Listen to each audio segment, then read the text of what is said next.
today's video guys, ito na po ang ating finished product guys. Oh. Pork. Ayan, ang sarap na. Yan guys, linagyan na natin ng ano yan, tuyo suka. Tapos Sprite. Yan, lumabas ng sabaw. Ang sarap. Yan guys, oh. Ang sarap niyan guys. Lumabas ng katas. Tikman natin yung lasa. Aw. Sarap. Tapos linagyan natin ng konting asukal yan. Ayan. Sarap yan guys. My God. Papaparaming subo natin ng kanin dyan. Konting kulo na lang yan. Yan po ang ating ulam sa tanghalian. Hindi pala to. Ano pala to guys? Baka. Kala ko baboy. Nawamali ako sa vlog ko kanina din sa main account ko.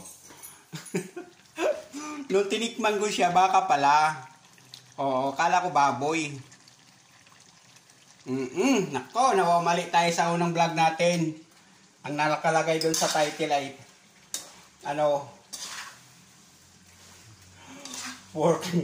pork asado, di pala yun.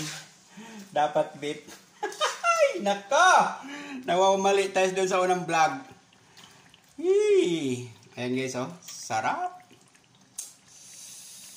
Sarap ng pagkaano niya guys, oh.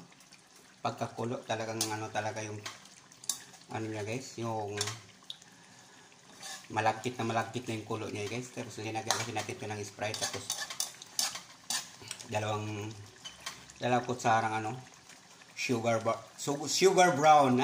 Ma-English pa. Ma-English pa si Rim TV Vlog. Oh, thank you po yan sa sponsor. Oh, sponsor dyan, baka naman. Yan guys. Yan po ang ating ulam for today's video. Ayan, takpan na natin, baka tirahin pa ng iba. Ayan, thank you very much. Babu! Peace.